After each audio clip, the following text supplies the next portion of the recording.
Yeah, what's up with that? Welcome in, everybody, to another oh my gosh. It's Friday, ladies and gentlemen, to another episode of 410 Sports Talk. I am James Haskell, along with my co-host Glenn Martin. It's a late night episode, getting a late start tonight. We appreciate you guys hanging out with us. But we got a lot to talk about. It is full-on off-season, Glenn. Full-on. Oh, yeah. But there's still some movement going on. What's going on with the Ravens these days, man? Yeah, absolutely. The Ravens did make a new addition to the team today, signing free agent wide receiver Keith Kirkwood, formerly of the Temple Owl. He is almost 30 years old. He'll be 30 in December this year. So he's not a rookie, not an undrafted guy. He has played in 31 career games to this point. Not the most productive guy. You just look at his numbers. He started his career in 2018 at 24 years old with the New Orleans Saints. Throughout the first season, his rookie year, he had 13 catches, 2 touchdowns. So he spent first 2 years, New Orleans. Next 2 years, he spent with the Carolina Panthers, and then went back to New Orleans for another 2 seasons. So he is 29 years old. He's got 24 catches for his career, 3 total touchdowns, just under 300 yards. Let's see. He is 6'3", 210 pounds, Jimmy. So what's your take on Keith Kirkwood coming to town? Yeah, I don't know what to think of it. Sometimes we sign some of these guys that are under the radar guys, is what I'll call them, and then all of a sudden they have a little bit of a coming out party here in Baltimore. And I'm sure this happens to other teams. Obviously, we just follow the Ravens, so this could happen with this guy and things could line up. But I don't know. I see it as they didn't really like the bottom half of the room's performance in minicamp. Okay, that's how you look at it. You look at it as an indictment on.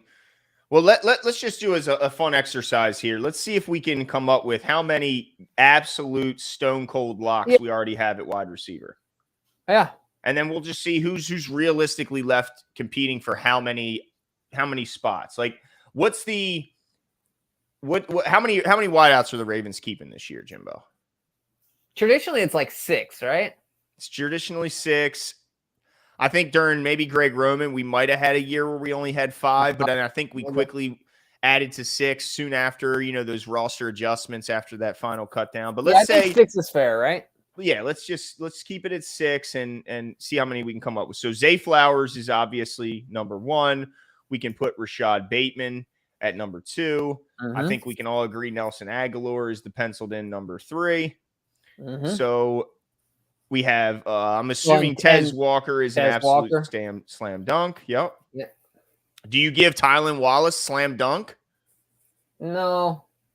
Okay. I mean, he did well he splashed in the preseason last year as a wide receiver, and then obviously did well in the regular season as a special teams contributor. But I don't know if slam dunk is. I think he's a shoo-in. Like, I think it's his spot to lose. So we got he'd have 4. to fail. Yeah, I think that's fair to say. Okay. All right. Who's the rest of the list? Here, I'm throwing it up now, actually. That way you can follow along with me. Okay, because cool. it's quite a few here we're talking. Yeah. All right, so as you can see there, if you're telling me only 4 are locks, I think Tylan is definitely the leader, though, in the other group, right? Like I agree. Yeah, but you would also agree with me, right? He's not like a solid full-on lock. I guess not, but I got to imagine he'd have to really lay an egg when you consider what he did as a because he's your backup return guy or he's your primary return guy, depending on what you get out of Deontay Hardy. Like, everyone's trying to say that Deontay Hardy's almost a lock because of his Pro Bowl return pass. But if that's the case, do I put him down as a lock because he's a wide receiver? I don't think he can, and this is no fault of his own. Just we haven't seen him. So is it either? Could I put in the 5th spot either Deontay or Tylan? Yeah, I think that's a better way to look at it. Okay, so that means if we were going to put Deontay Hardy and Tylan Wallace, who by the way could both end up making this team, no problem, and that could be our 6, right? That could be it. But don't you think that's the most likely? I do, but Malik Cunningham, every report has a Malik Cunningham little footnote or something talking about the plays he made, the consistency he's shown despite the fact that he's new to the position. We've heard a lot of Kadir Ismail. Now, the question is he going to try and make a transition to tight end at 6'6", 215? He certainly seems to have the frame. But then you got guys like Dayton Sean Wade, Ryan, obviously a splash. We had him on the show, of course, and we've heard a lot. Yeah, that's our guy, Dayton Wade. We just add Keith. Keith Kirkwood is now in the mix. We have, Yeah. let's see. Like I said, Sean Ryan has been getting some pretty big hype too from some of the local reporters. 6'3", 200-pound, second-year player out of Rutgers. That's a crowded room, man. I'll be certainly rooting for Keith to do everything he can to make that decision even tougher. But he certainly has an uphill climb to make this roster. I think that's fair. But what do you think about the signing in general? Do you think that it's an indictment on what they believe in the depth? Because the Ravens John is the master of building a deep roster, like taking the guys that are in his hand and making the roster as deep as possible. And so to me, I think it's about the depth of the roster. But you're talking now 12 wide receivers are on this team. That's 12. wild. For 6 spots that we already can pretty much say 5 are taken. Yeah. I mean, so I don't know if it's necessarily an indictment, but I'd love to know what they traditionally keep at this point in the season for pass catchers, because you do got to have enough pass catchers to give all your 3 quarterbacks enough work. Yeah. And they might even throw a 4th arm in there. I don't know. I think 3's enough, but they might even bring a 4th camp arm in. And you need to be able to let all those guys work. So I guess 12 might not be crazy for this time of year with a 90-man roster, but man, that's a crowded room, man. Good luck to Kadir. Good luck to Malik. Good luck to Dayton. I mean, these boys are going to have to really play their ass off, because you're telling me 6 guys are competing, 6 to 7 guys for 1 spot. Yeah. Whew. It's tough odds. Uphill battle here. Some serious swimming upstream. All the regular turns of phrase that people use for unlikely odds here. But I think it's going to be a fun competition. Looking forward to seeing it. I know that we have some guys that we're really rooting for. Of course, Dayton Wade. We're rooting for all the guys. We want them all to do well. But certainly we are excited about, of course, Dayton Wade, who came on the show, and excited to see what he can do and how he can show out amongst others. But it's going to be a lot of fun. But I agree. I think the most likely is probably the first lineup with Tylen and Deontay Hardy. But look, we got to see. They got to put it together, right? Nothing is given. No, absolutely. And you never know with injuries too. I mean, injuries can certainly throw a wrench in plans. And and who knows what some of these guys can do in the special teams in the new format, right? Like, what if Dayton goes out there and he's got sure hands, so he gets his hands on the ball, and he's what if they want a guy that's quicker in space and maybe not necessarily a top end speed guy, something like that, or not in space, sorry, in smaller spaces in a truncated area, right? Yeah, I didn't think about that. Like, maybe they keep 7 because of this new alignment defense. On the kick return. So that's another good point. We don't know how much that kick return rule is really going to change the construction of rosters. It certainly could. But yeah, good luck to Keith Kirkwood, and we'll certainly be rooting for you in a very tough situation to make this really stacked, ridiculous roster. Yep. But I know there's another place we wanted to go to, and the reason why we're here, ladies and gentlemen. Is this the reason why we're here? Oh, okay. Dude, this I got a full disclosure, guys. I called Glenn today. I was out getting a little jogging, getting a little vitamin D in the system. I was getting vitamin D, and then vitamin C is what's in like oranges and stuff, right? That's right. That's right. Anyway, I'm out there getting the good old vitamin D, and I'm talking to Glenn. And he tells me the top 100 list is completely out, and tells me, of course, we know where Lamar Jackson is, etc. I got a little fired up. Yeah, a little fired up. So that's why I'm here tonight. The disrespect continues. Before we get to that, Terrence Jr. 32 says, "Love the show, guys. Going to the Bengals game on Thursday night for my first NFL game. That's a great first game to go to a Thursday night." I always say this. I've said it a million times. Sunday night games to me are the best presentation, no matter what. But Thursday night's pretty damn close because it's the national TV game. They typically have some sort of performance at halftime, and then they do a great job throughout the game with those wristbands, with the light up. Now they sync with the music. You're going to have You're going to get a concert. Blast. Yep. You get a halftime concert. Yeah, it's awesome, dude. You know, my first game was, I think, was this Billix last year? I think it was. When do you remember the Browns game where the ball went off of the back? Oh, and came back through? Yeah, but it went in. Yeah. What year was that? We lost, right? Yeah, we lost because of that kick. Yeah. Yeah, was that 2006? Was it that? That was your first Or game? 7. Okay. That was my first game. Yeah, 2006. Dude, I'll never forget my first game, brother. When was that? The 2000 season. We played So awesome. we played the Chargers. It was the game. We won the game, and that clinched the playoffs for us that year. So it was like the second to last game of the year. And so in the year 2000, and that was my first Ravens game. I think I'd been to like a Stallions game when I was really little, but nice. First Ravens. Yeah, see, the only reason I got to go, shout out to my cousin Pat. My parents were not about to finance me going to a Ravens game as a kid, even though I would have loved to. My oldest cousin Pat had season tickets, and he's like, dude, come to the game with me. I was like, all right, let's do it. That's what's up, dude. 2006, that was the first one. I was graduating. I was like 16. Yeah, I was gonna say I was graduating high school then. That's man. Yeah, kind of wild. But yeah, have fun, Terrence. Hope you I don't know how old you are, but if you are old enough to drink responsibly. Okay, drink gets a little rowdy. Yes. Okay, yes, that's a good point. Okay, last thing, and then I'll digress. My wife the other day they have sign up going on O'Donnell Street. It says like $12 bleacher seats at Camden Yards or whatever. My wife's like, why don't we just do that? We'll take Henry. And I was like, you think I'm sitting with you and Henry in the bleachers? Ooh, yeah, that's risky. I'm like, babe, everyone there is going to be that's risky. Yeah. Just hammered, right? Oh, my God. Yeah. Like, that would not be a good experience for a child. A 2.5-year-old whose first experience, he really wants to go to an Orioles game, but we are not sitting in bleacher seats. Well, like, at least the Orioles aren't like the Ravens. It's not even close, bro. As far as like the rowdiness? Dude, it's like the nerfed down version. But you know what I mean? The bleachers are only the true, like the. Yeah. You know what I'm saying? Yeah. So anyway, we're going to get different seats, but we'll go to a game. Just bring Bobby with you. You'll be fine. Bobby's like, all right, guys. Break it up. That's enough. But yeah, let's bring up that list. Do you have my list is. Yeah. Mine's like there's a paragraph after every name. Like they have to explain why he's there. Of course they do. They have to explain their incompetence. Yes. Why do I need all that? Yeah, no, I agree. Okay, no problem. Let me see which one you used. Let me share. Okay, tell me when you can This is the same one you're using. Yeah, I'm using the same one you are. Well, there's definitely not a paragraph. Well, it's a sentence. Okay, it's a sentence. Like, can I just have the names? Why do I gotta have the sentence? Like, we need to be told why Pat Mahomes is number. Like, come on. Okay, so what we'll do is let's start with the lowest ranked Raven. What do you think? Well, you're going to have to go to the very end of the list. Yep. Tyler Linderbaum. Still. Anyway. I'm glad he got love.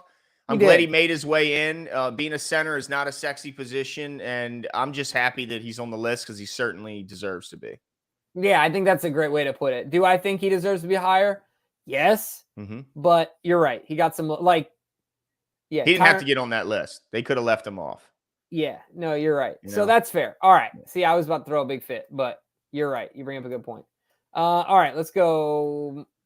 Derrick Henry, of course, is 91. My only question about Derrick Henry being 91 is, let me see, how many running backs? Because I always like to see, like, where is he ranked? Where do they consider him in his position group? And give me 1 second here. I'm just quickly cycling down to see, because if he's 91, I better not see a ton of running backs in this top 100. So let's see. You got 1, 2. Let's see. Where are you starting, from the bottom? Top. We should have been in the middle. I am as well starting from the top. And look, there's a lot of deserving names on here, of course. Damn, do I only see one? I was going to say, is it only him and... Right now, I just see McCaffrey. Yeah, I think they're the only two on the list. Okay. All right. Well, then I'm not mad at this list, because they're far apart, but they're the only two on the list. Yeah, they are literally 80-something spots apart. Okay. They're literally the only two running backs. Wow. Okay. Well, then I'm not mad at all about that. Fair. Yeah. How can I be, right? Like, you're telling me he's the second best running back in this upcoming season. I think that's a good place to put him, because they're talking about 2024, and Derrick Henry, to me, is going to have an absolute monster season. He might not have 2,000 yards like we've seen him in the past, but he's going to have 15 touchdowns. Like, I'm calling it right now. He's going to have 15 tutties. Yeah, no, I agree. I agree with you. So yeah, I mean, I think he's appropriately ranked based on his peers. Mark Andrews is on the list, of course, at 61. And I think it would have been much higher if he didn't miss 10 games. I think that's fair to say. So for me, I have no qualms here. I don't know if you do. But, yeah, I mean, it's more about like where's he rank amongst his yeah, Kittle's 37. I know Kelsey's 5. Yeah, you can't really argue about that. About Kelsey. I mean, I can argue about it if you want me to. Wait, yeah, I guess Kelsey's not 5. Where's Kelsey at? I apologize. He's not that high. Let's see. Actually, he's 18. He's 18. Okay. So he's 18, and where did you say? 37 is okay. Shoot, what's the 49ers? What's his name? Gosh dang it. George Kittle. Yeah, George Kittle. Yeah. Okay. All right. So George Kittle, and then I think only 3 on there. Okay. All right. Well, then I'm not mad about it. Let me double check that. I think that they're the only... Sam Laporta is 58. Oh, did he make it? Which Sam Laporta balled out. I guarantee Mark Andrews is healthy. He's probably where Sam Laporta is, and Sam's where he is. At a minimum, right? At a minimum. Yeah, but you're telling me he's the 4th best tight end in the league after coming off a broken leg. I'm okay with it, or broken ankle. I'm sorry. And Hawkinson was 67. Yeah, okay. So I'm okay with that. I mean, to me, I think there should be more tight ends on this list, period, because there's so many good ones out there, and they're so valuable to their teams. They're used in, I mean, it's just a variety of different ways. What other position is asked to do as many different things as a stud tight end is asked to do? Like they can do, they do so many things. So, but if you're telling me he's the 3rd best one on the list, or I think 4th, I'm okay with that. Yeah. No, let's move right to the big boy, Madubuike, of course, coming in at 46. Now, of course, there are some other guys in his other cohorts of his. The top of that, of course, is Chris Jones, who is, what is he? Chris Jones. He's top 10. Is he? Did I miss him? I think he's top 10. Chris Jones. Quinnen Williams is 29. Chris Jones is 14. Okay.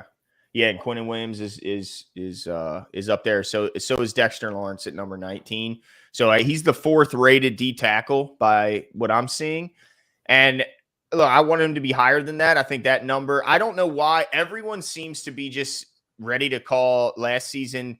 I don't know if a fluke's the right word, but they're saying they're going to call it, they're saying it's going to be the outlier season in his career. They're saying that that's by far going to be his most productive. Right. There's no way he can match that. And my whole thing is like, why not? Why can't that guy match it? Why can't he invest it when you look at his trajectory and the fact he's gotten better every single year? He still hasn't entered his physical prime as a man yet. Like, I don't see why he can't get 15 sacks. Why not? No, I agree with you. I mean, I guess their argument is just that he took such a big leap, is I'm assuming what it is, that they're like, well, how can you go from this to that? But I think that anybody that's watched the Ravens closely has seen him do all the things that he did last year, just not consistently. Yeah. I think the biggest difference, obviously he improved, but he was also just incredibly more consistent this past year. So I don't think it's too much of an expectation to do something similar to what he did last year. Right. Just maintaining consistency because the skills are there. So I don't know. I think he's better than Quentin Williams. Yeah, I'd be fine. I mean, Quentin Williams is a monster, but he had a down year. He went down to 5.5 sacks. He did have a down year. Yeah. Objectively speaking, I don't think very many people are taking him over Madubuike coming off of last year. Right. Yeah. I mean, but at least they didn't put nobody up there that really pissed me off. Like they didn't piss me off with anybody that's above them. But all right, let's move on to the next Raven here, Jimbo. Yeah, Roquan Smith is 40. Number 40. Yep. And I guess the only big question here is where's what's his face? Where's Fred Warner? Yeah, where's Fred Warner? Because he's the only one that I'm gonna accept above him. And okay, 22. He's 22. So you're telling me he remains the game's best inside linebacker, true off the ball star. He can cover and run. He can run and cover and play the run. The only issues are when he isn't as protected and big linemen get out on him in the run game. Well, then, anyway, I'm taking Roquan because I think that Roquan he's more, and people use this word all the time with Roquan. I think he's more of a force multiplier. I think he has more of a residual impact on his team. I'd have to know more about the Niners to know if Fred Warner is the leader that Roquan is, but I think you'd be hard pressed to find anyone who says better. Right? Like, there's no one better. You might say this guy's as good of a leader, but plus Fred Warner gets better. a knock for having 2 Spanish-speaking parents and not being able to speak Spanish. Oh, I didn't know that. Yeah. Panamanian and Mexican, both his parents. Dad's from Panama, mom's from Mexico. He grew up 6 miles from the border, and he needs a translator in a podcast. Bro, stop! What are we doing? Anyway, that's just my own point. But yeah, I don't think it's people just give it to Fred. Yeah, I don't think it's just we're just gonna not argue about the fact that he's. It's one of those things. People walk up to you and they say something that they assume you believe with because what they know about you or what you look like, all that. Yeah, and you're like, dude, like, bruh, you're talking to the wrong one here, right? Bruh, if you're looking for some sort of camaraderie. No, yeah, not here. So like for me, when somebody comes up like, well, I mean, Fred Warner's the best in the league, but no. Let's not Fred Warner's best in the league. I think they're 1A, 1B. Of course, I'm biased, but my preference is Roquan because I think he affects his defense more in a positive way. He's more of a force multiplier. I mean, look, and when you're that good, Pat Queen. What'd you say? I mean, look what he did for Pat Queen. Yeah, like come on, dude. He turned him into Pat Queen. He turned him from Pat Queen to Pat King for a second. Now he's gonna go back to Pat Queen. Yeah. No, for sure. I mean, I think that when you're already that good, the other things have to come into play. Yeah, because at this point we are splitting hairs, and right. You got to bring up what he does off the field, and in addition to his play. But let's go on to the next one here. We don't have to go very far either for this next guy, number 36, Kyle Hamilton. Yeah, and I guess I don't see any other safeties up here. Yeah, Antoine Winfield. Oh, okay. I missed him. Okay. Yeah, which I don't think any safety in the league is more valuable than Kyle Hamilton. That's just me. He's just so rare. He's what did Kelsey call? I mean, not Kelsey. What did what's his name call him? Clowney called him. The unicorn? No, an avatar. Avatar, that's what it was. Yeah. Dude, he's an avatar. Like they talk about Antoine Winfield's ability to cover, blitz, and play the run. Okay, first of all, there's no way he's a better blitzer than Kyle Hamilton. There's no way he's a better open field tackler than Kyle Hamilton. Right. And damn, can Kyle Hamilton cover? I mean, what? Right. So, hey, maybe he's a better in the deep third because we have a guy named Marcus Williams who typically roams those areas, and we don't ask Kyle Hamilton to do it. But you can't tell me. First of all, I don't think you can name a better open field tackler in the entire league. Yeah, I think right. I mean, yeah. What are we talking about? That guy is special when it comes to tackling. Blitzing? Come on, bruh. Right. Like, what are we talking about? So, it's ridiculous. But, I mean, look, it's only one guy. He's at 36. He's in his second year, after his second year. Man. Was last year his second year? Because for some reason I kept thinking it was his third. Nah, last year was number 2, bro. Number 2. It's nutty. It's absolutely nutty. But also moving up from him, and this is where the bee entered Jimmy's bonnet. Okay, this is where Jimmy got fired up because this is where I started. I said, Jimmy, Lamar Jackson is number 16 in the league. Like, dude, how can I just don't understand? And look at this justification. He won his second MVP last season, but the next step is getting his team to the Super Bowl. He was 1 game short of the Super Bowl. You're acting like he didn't make the playoffs, you imbecile.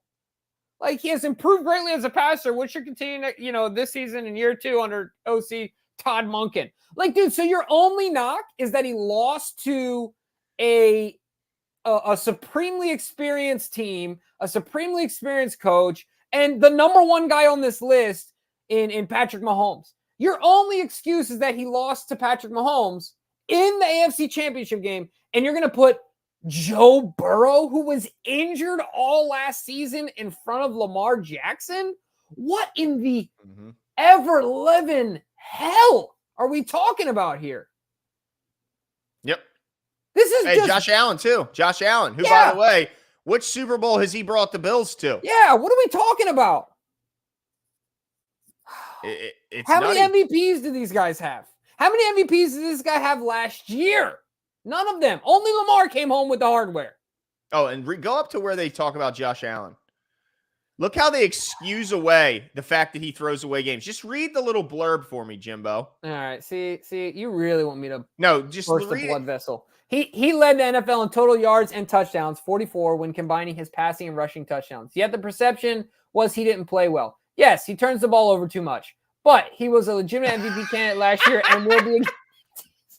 Sure, he threw the game away sometimes. So Sure. Lamar's beef is that he lost in the AFC Championship game, and your beef, and that's a knock to him, not to make him what, the fourth best quarterback on this list. I believe it was, yeah. And what you're saying is that Josh Allen gets to turn the ball over too much and be the second?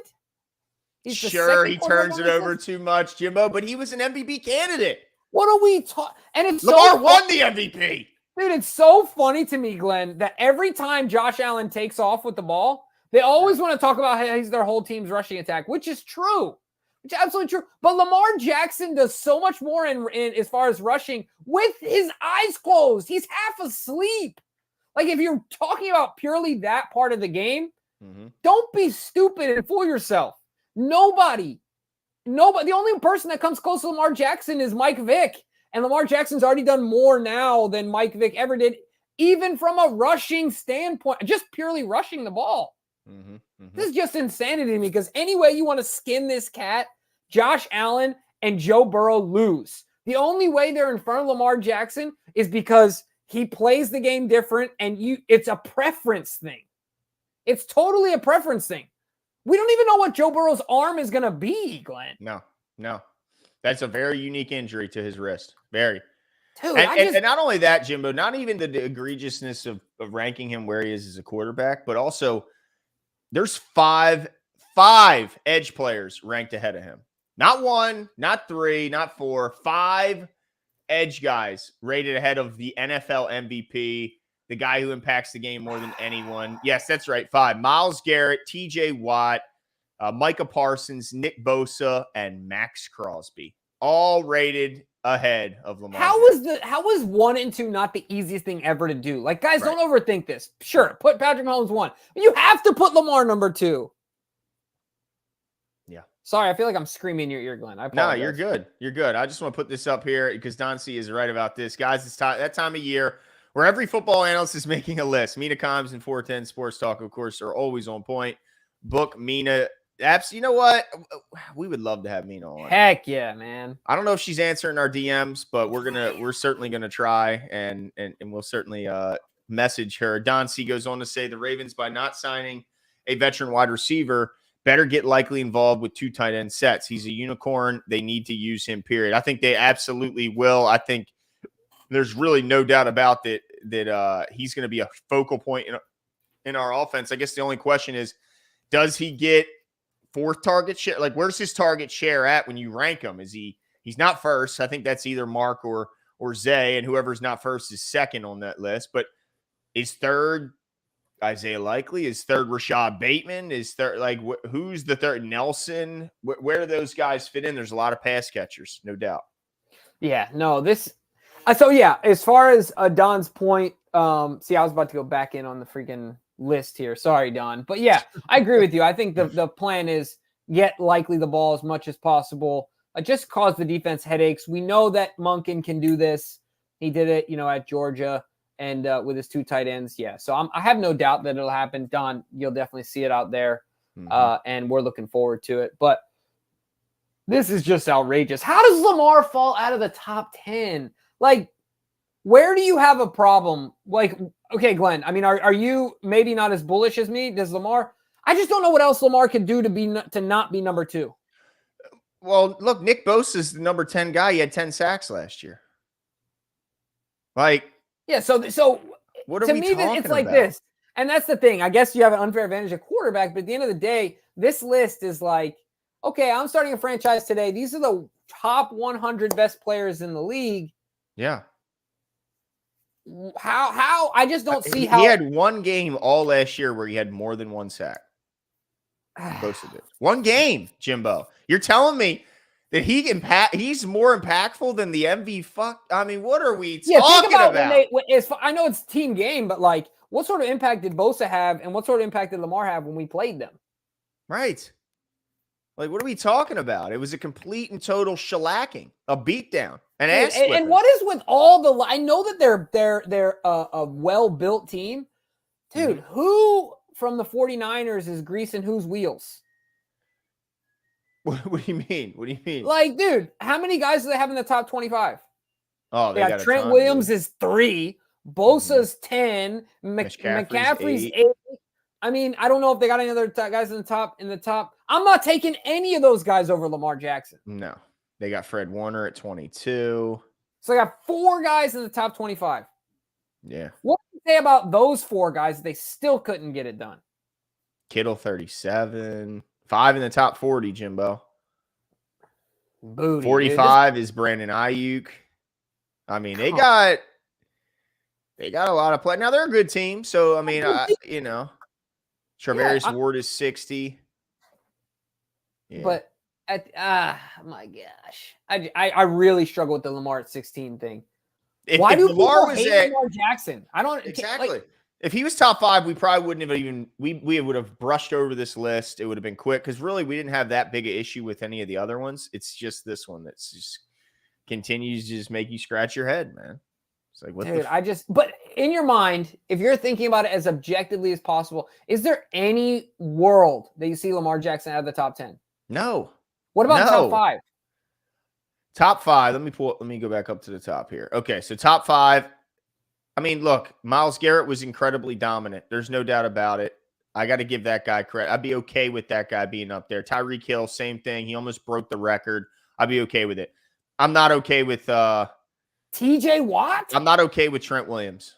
Well, at least TJ Watt, he had 19 sacks. He had a monster year. Trent Williams was banged up last year. How many games did he miss last year? I don't know. Didn't he miss like a bunch of games, if I remember correctly? Let me see. Trent Williams. Because Trent Williams is the best tackle in football. I think we can agree with that. But to me, he missed a lot of games last year. He's 36 years. Oh my God, he's younger than me. Why do I talk on like he's an old man, Jimbo? He's younger than me. Like, holy. No, Trent Williams is incredible. But yeah, he's a great player. I like Mailata a lot too. Oh yeah, Mailata. Yeah, super athletic. Okay, here we go. Last year. Okay, so he missed 2 games. I thought it was more than that. Still, dude, who in their right mind is putting him over Lamar Jackson? Stop it. Just quit it already. Yeah, like what do we? It's like, yeah, well, you know what? I'm thinking about buying a Ferrari, so I might as well get the most expensive insurance. Yeah, like even if you're telling me you're going to give me the best players you're telling me Pat Mahomes is the best quarterback, okay. Myles Garrett's the best pass rusher, okay. Trent Williams is the best tackle. Wide receiver, it's Tyreek Hill. But why the hell? I mean, you can't put 2 edges in here. You can't put 2 edges in the top 5. Yeah. I don't think so. And you definitely can't. Dude, the Steelers have a bone to pick. Why? With Garrett being above Watt? I don't think so. I mean, I did in years past. I'd said that. But last year, Myles Garrett, man. He was getting triple teamed every play and still was doing you're crazy right. stuff. Just curious. Well, and what about this? I mean, speaking of missing tons of games, didn't Jefferson miss like all of last year? Like after 4 games, it didn't take long for him to be injured. No, and then once Kirk Cousins went down, he wasn't necessarily So, you know what I mean? How is he in the top 10? Good point. Let me see. He had 68 receptions according to this list. Yeah, he had 68 receptions for just over 1,000 yards. Yeah, that's a good point, Jimbo. I mean, I think he's a hell of a player, but we do have to recognize the fact that he played in 10 games last year. He started 9 games, Jimbo. But what is the most egregious guy that's in front of Lamar Jackson for you? Let me pull up the list again. Oh, did I just exit out? Well, here, I got it on the screen. Okay. All right, cool. So you got Mahomes, Garrett, Williams, Hill, Watt, Allen, Jefferson, McCaffrey, Parsons, Bosa, Crosby, Sauce Gardner. Bosa absolutely infuriates me. Yeah. How are you going to put Bosa who had 10 sacks in there, Jimbo? 10. Yeah. He had 10 sacks, Jimbo. How many did Clowney have? He wasn't even as 9.5, right? On Clowney. Oh, Clowney, I think, had 10. I know he had over 10. I think it was like 10.5 or 11. Yeah. You're right. That's a great point. Yeah, Like, what are we talking about, bro? Like, Yeah, I think to me I and think Joe Burrow. Yeah, that's what I was say. Because they're his peers, I think that the most egregious to me is Joe Burrow. What happened in For their sure. head-to-head, Jimbo? And he played in 10 games. What'd you say? What happened in their head-to-head last year? Right. Yeah, well, and historically, what's happened when they played against each other? He beats them every time. Yeah, so that one's ridiculous. And the Allen thing is insane to me. There's no way, wherever you want to put Lamar Jackson on the list, ordinally, as far as quarterbacks go, he can't be anything less than 2. Right. He just can't be. Because you can't keep making up excuses under every offense. Now 2 offensive coordinators. Lamar Jackson has 2 MVPs. Yeah. What do you know what I mean? And every other quarterback gets a pass like, well, he's had 4 OCs in 4 years. Okay, well, that means Lamar would have 2 MVPs according to that, because both years, it was the first year with that OC. Guess what? MVP, Greg Roman's first year. MVP, Monken's first year. So let's get another OC and Lamar the 3rd MVP, right? Like, I'm being sarcastic here. But you're just the blurb alone, Jimbo. The blurb for Lamar says, yeah, stupid. He won MVP, but he didn't get to the Super Bowl. And then you go look at Allen's. It's like, yeah, he turns the ball over a ton, but he's an MVP candidate. What? Yeah. The other guy won the MVP. You dismissed it away for his lack of Super Bowl participation. But yet the guy who was an MVP candidate, you use that to dismiss away his turnovers. I don't understand it. It's goofy. It's silly. Yeah. And honestly, it will never change. Like, those are saying, well, he's got to win the Super Bowl. I don't care if he wins the next 3. There's always going to be an asterisk next to the name of Lamar Jackson, unfairly as hell, but there will always be that. There will always be something. There will always be a goalpost moving. There will always be something. Isn't it crazy that, like, just because it manifests itself differently, people think that it's not as good? Yeah, it's crazy. It's just a weird thing. A yard is a yard. Like Josh Harris said when we had him on all those times. A yard is a yard. Yeah. At the end of I don't care if you're running it for a yard or passing it. Yeah. That's what happens when you have people that are overly purist about the game. But let me tell you, I'll tell you a quick story, Glenn.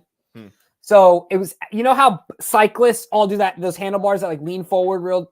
So there was actually a guy that was a competitive triathlete. And everyone used to do full on standard back in the day, this regular handlebars that everyone has. So he had this crazy idea to put these U things on his handlebars and get low like that. All the cyclists laughed at him. Oh, fried him, I bet. Yeah, and guess what happened? Now they all do it. That's right. Right? So, look, Lamar Jackson will fall on the right side of history when it comes to the NFL when this thing is said and done. You know what it reminds me of, Jimbo? Huh? Was it Rick Barry? The underhand free throw? Yeah. Who still to this day, he shot 90% underhanding free throws, and he goes, these guys worry so much about looking cool. He goes, all those guys shooting 55, 65%, they'd all shoot 90 if they weren't so worried about looking cool. I mean, Shaq might have broken the damn record had he not been so worried about being cool. Yeah. No, you're right. It's crazy that people that are paid for their full-time job to produce content like this would I just think it's egregious. Like, at what point do we say, what are we doing here when Lamar's 16? Just makes zero sense. There's not a logical way to make him 16. There just isn't. Unless you simply say, I don't like the way he plays football. Yeah. And it's not logical. It's your personal opinion. Yeah, I don't like his style. That's it. Yeah, which is just stupid. Right? Like, anyway, wild to me, dude. Yeah, it's crazy. Every time these lists come out, it's just we go, all right, how are they going to shit on us this time? Yeah, no kidding, man. The other guys we have some beefs with, but Lamar, certainly the biggest beef. I mean, come on. You know what would have been crazy if what's-his-face made this list? The quarterback from the Bears. Which quarterback? Caleb Williams, like he made Nick Wright's top 5 quarterback. Yeah, you know what I mean? Yeah. Somehow he finds his way in the top 100. Like, are you at all? I didn't see CJ. He has to be in there. Yeah, right? He's 38. Okay. Yeah. Now I'll tell you what, Creed Humphrey, I think, is 48. I got some beef with that because that means that he's that much better than Tyler Linderbaum. And you know what I'm saying? Like, yeah, I disagree. I mean, That's our when you guy, get though. no hold penalties called on you, right? Like, Ever. yeah, never, ever, ever. And the Mm-hmm, stats just have to look bad for them, right? For who? The referees against when refereeing the Chiefs. Well, we'll never see those numbers. No, not a chance. Not a chance. Dude, what do you think about the NFL getting sued out of the wazoo? Ooh, if you guys have not seen it, if you have been paying for NFL Red Zone, or I'm sorry, NFL Ticket, Sunday Ticket, right? then you are in for some money, some reimbursements here. They not only have to pay back, I think, billions of dollars to people, but also I think somewhere around $100 million to all the bars across the United States for $4.7 billion. The majority of that going back to the consumers, like you said. Insane. Like, yeah, if not all of it, it might be all of it, and then another 100 and some million, like you said, to bars and things like that. But the crazy thing, Glenn, is that I don't know all the legalities of it, but that 4.7 somehow in court could end up being triple. Oh my God. That based on how the case proceeds, basically, is what the clearest way I could say it, and that I understand it. But generally, these end up being more than what it starts at. Yeah, please, if you have been paying, look into it. You could be due a couple of dollars. Dude, the NFL could be on the street shaking the whole. Well, all this is really going to mean, Jimbo, is that anybody who's been paying for it, they're going to have to pay a whole lot more. Pay more. They're just going to jack the price through the roof to get their money back. Like it's not like we win. Like we don't win. Right. They'll make us lose. They will. They'll make you pay an absorbent amount of money. But good news is we live here.